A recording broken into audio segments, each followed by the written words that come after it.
sen korkean valmislämpötilan muutaman polttoaineen sisältävän energian otetaan tarkasti talteen, kun uudet päästönormit täytetään.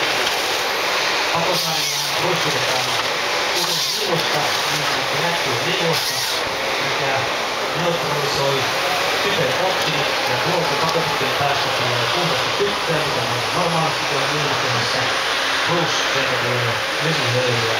Ja sillä tavalla pakokaasupäästöt on niin alhaisella tasolla, että uudet normit reilusti täytetään.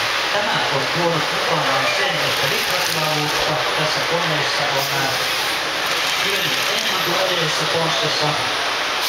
Teholla on 210 kilowattia ja lämpöä on reilu 1100 newtonmetriä. Nyt kun edellä todettu, myös tässä koneessa on tehokas, ylivoimaisesti tehokas hydrauliikka, suihun kierron, mukava ajohydrauliikka, siellä nähdään nosturin voimaa, katsokaa kuorma ja liikkuu